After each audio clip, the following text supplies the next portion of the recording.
Hi, welcome back to the Weekly Why. This week we have Parshat Lech Lecha. This is a week when we are introduced to Abraham for the first time, and it's quite a momentous occasion. Abraham really, in many ways, represents a kind of tikkun, a kind of fixing for the people who we've so far been introduced to in the Bible. And according to again Rabbi Jonathan Sachs, he represents almost a new type of person. This is indeed why the Jewish people certainly were modeled after Abraham. At least he, so to speak, was the progenitor of Jewish faith. So, according to Jonathan Sachs, really the first few major characters you've read so far have each of them avoided responsibility in one key area. So first, of course, we have Adam. What did Adam avoid responsibility? Personal responsibility. How so? I remember Adam and Eve in the Garden of Eden.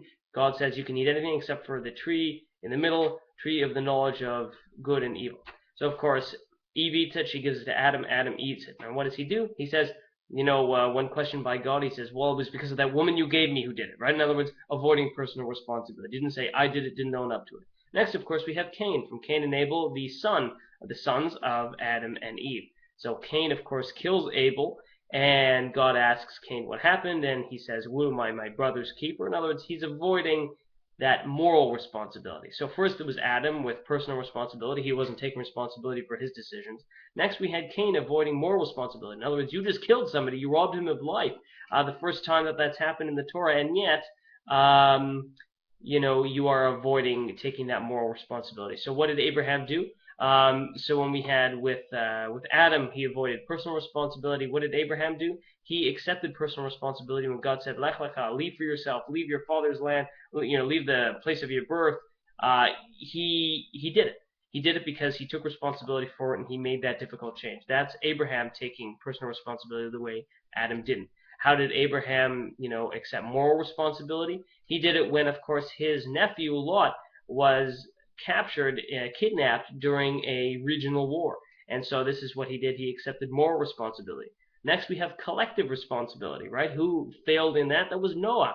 As we talked about last week, Noah avoided collective responsibility. When he was building the ark, he made no attempt to tell the world. And then even after that, he didn't really rush out of his way to rebuild the world. So that was Noah avoiding collective responsibility. How did Abraham do that? Well, of course, in chapter 19 of Genesis, he argued with God about saving even the wicked people of the town of Sodom. So it was Abraham accepting collective responsibility. And next and finally, according to Rabbi Sachs, we have something called ontological responsibility. What is that? It's what the people of when they were building the Tower of Babel, they lacked. What was that? They were building the Tower of Babel to become essentially, to grow up to the heavens, to essentially blur the line between God and humanity, between humanity and the divine.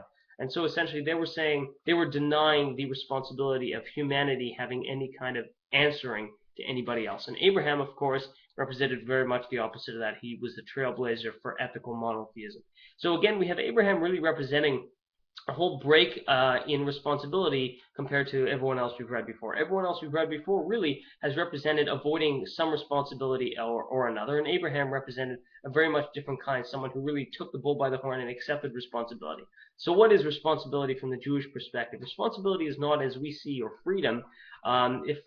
Responsibility is not freedom to do what we want. It's freedom to do what we should be doing. And this is, of course, what we talk about on Passover. Passover, we free from the slavery of Egypt into the Torah. Well, yes, the Torah has 613 laws. It's hardly, quote-unquote, free to do what we want. But the idea is that it represents a much higher form of freedom. It's a freedom to ultimately self-actualize and to become who we should be as individuals and as human beings. And so what does that mean? So, for example, what that means is that, Rabbi Sachs talks about, today we have the Twinkie defense, we have junk food defense, we can avoid all sorts of responsibilities. That's nothing new. Back in the old days, people blamed the stars, they blamed the gods, they blamed, all sorts of things in the world that we couldn't escape from, and that ultimately we could just look and say, well, this is the reason that I am. And so, it's interesting that we have a lot of the major atheistic philosophers and thinkers who were Jewish, and they represented their criticism of Judaism and of religion. They were very deterministic. What does that mean? It means that even if they say there is no God, they'll say you can't escape. Everything you do is determined. You have no free will. It's a very kind of almost depressing thought. So, for example, Marx, what he said is that, essentially that man is a product of his social forces, primarily economic. And what is that? That's primarily land ownership. So when God tells Abraham, leave your land, he's saying, do not become a product of your land. Do not become a product of your upbringing. Baruch Spinoza, the Dutch philosopher, again Jewish, he said basically man is a product of his innate instincts and biological drives.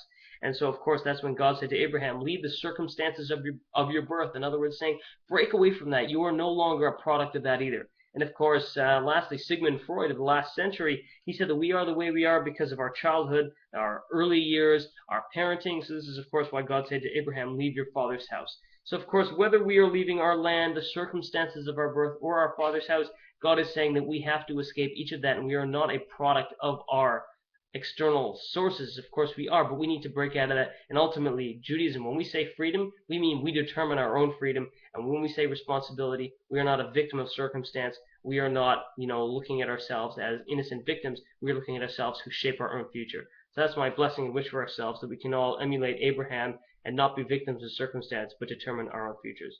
Best wishes, Shabbat Shalom. God bless.